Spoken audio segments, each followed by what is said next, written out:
Assalamualaikum warahmatullahi wabarakatuh. Saya Muhammad Fikir Hakim akan menjelaskan tentang apa sih yang namanya kalam insya dan pembagiannya. Oke, pengertian kalam insya sudah dijelaskan oleh Saudari Ayunin Aditya Fajrin, dan sekarang saya akan membahas tentang pembagian kalam insya.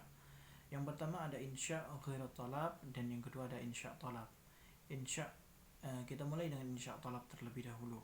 Insya talab juga terbagi lagi menjadi 5, yaitu amar, nahi, tamanni, istifham, dan nida. Untuk insya ghairu talab itu ada madah, dzam, ada qisam, dan ada ta'ajjub. Oke, saya di sini akan membahas tentang insya talab. Apa sih yang namanya kalam insya talab ya? Yang namanya insya talab adalah ungkapan kalimat yang menuntut suatu permintaan yang belum diperoleh ketika memintanya. Jadi seseorang yang melakukan sebuah permintaan, ya. Jadi setelah kita meminta baru kita mendapatkan sesuatu, itu namanya talab. Antara perintah dan pelaksanaan itu tidak bersamaan. Jadi perintah terlebih dahulu baru pelaksanaannya. Kalau tidak ada perintah ya berarti tidak dilaksanakan. Nah itu seperti contoh, ya Khalid kum, ya, contoh, wahai Khalid berdirilah.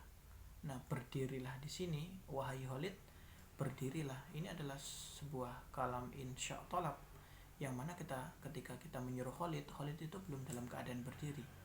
Setelah kita suruh, wahai Khalid berdirilah, baru dia berdiri. Itu namanya kalam insya talab. Nah insya talab itu tidak hanya dalam bentuk perintah ya, ada juga dalam bentuk nahi, larangan, ada juga tamanni atau harapan, ada juga istifham atau pertanyaan, dan ada nida, artinya seruan. Kita masuk ke kalam talab bentuk pertama, yaitu amr atau kita kenal dengan perintah. Ya, ada 4 sigoh ya untuk mengungkapkan perintah tersebut.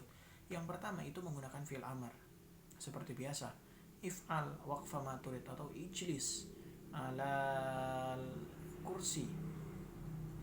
Jadi ini bentuknya fi'il amr. Jadi sigohnya ya fi'il amr, berarti ijlis tersebut.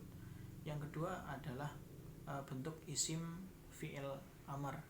Ya, bentuknya isim fi'il amr. Jadi di sini bentuknya isim tapi maknanya fi'il amr, seperti lafal hayya 'alas shalah. Ya, hayya 'alas shalah ini merupakan ajakan untuk sholat.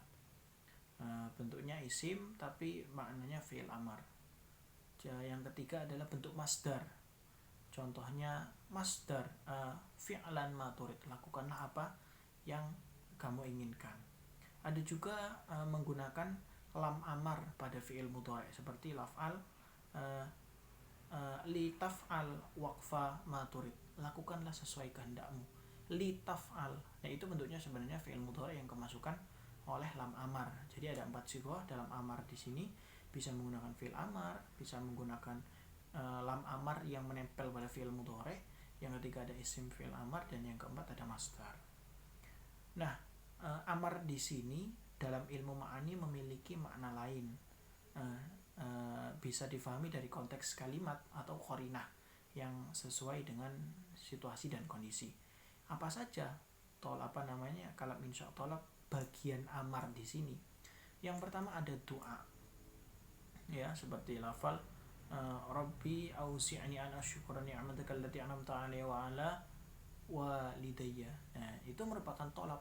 Tetapi yang namanya doa adalah tolab untuk zat yang lebih tinggi daripada kita atau kepada Allah ya.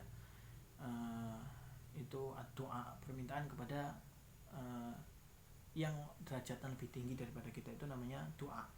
Yang kedua ada amar bermakna petunjuk.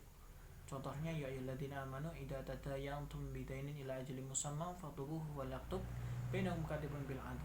Wahai orang-orang yang beriman, apabila kamu melakukan utang piutang untuk waktu yang ditentukan, hendaklah kamu menuliskannya, dan hendaklah kamu menulis di antara kamu menuliskannya dengan benar.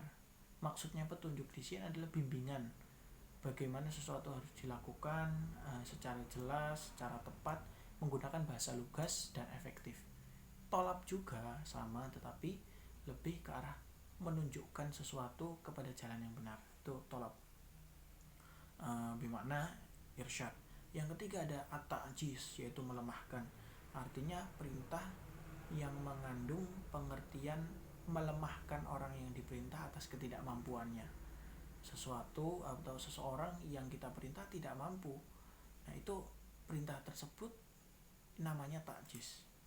Ya, wa in kuntum fi raibin mimma nazzalna ala abdina fa'tu bi suratin min mislih wa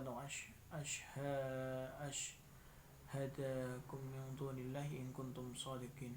Dan kamu dan jika kamu meragukan Al-Quran yang kami turunkan kepada hamba kami, maka buatlah satu surat semisal dengannya, dan ajarlah penolong-penolong selain Allah jika kamu adalah orang-orang yang benar.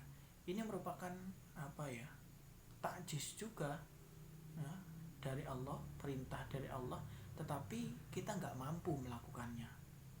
Nah, itu namanya ta'jiz, menyuruh seseorang tapi orang itu tidak mampu melakukannya.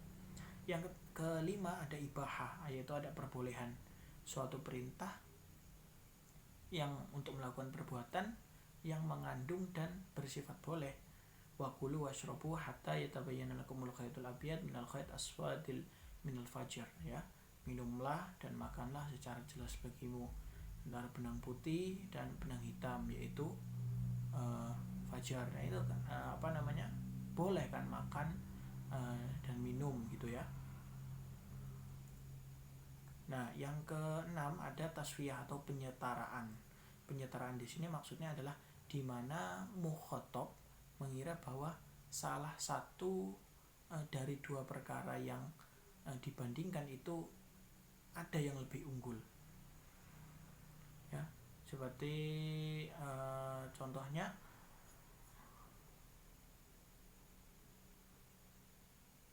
waslauha fas biru aula tasbiru sawaun alaikum innama tujzauna ma kuntum ta'malun. Masuklah ke dalamnya, baik kamu bersabar ataupun tidak, itu sama aja bagi kamu. Sesungguhnya kamu hanya diberi balasan atas apa yang kamu kerjakan. Wasbir au la tasbir, tapi wasbir itu lebih utama. Jadi itu namanya tasbih. Yang ke-7 yaitu ada takhyir. Tazawwaj Maryam au ukhtaha. Nah, kalau tadi yang namanya taswiyah itu penyetaraan, yang mana dua pilihan, di antara dua pilihan ini ada yang lebih utama. Ya, wasbir au la tasbir, berarti wasbir lebih utama daripada la tasbir ya. Nah, tetapi perbedaannya dengan takhyir di sini, dua perkara yang dibandingkan itu tidak ada yang lebih unggul. Seperti lafal tazawwaj Maryam au ukhtaha, nikailah Maryam atau saudaranya. Nah, di antara Maryam dan saudaranya ini tidak ada yang diunggulkan di antara keduanya, maka ini namanya takhir. Kalau ada salah satu yang diunggulkan, itu namanya taswiyah. Oke.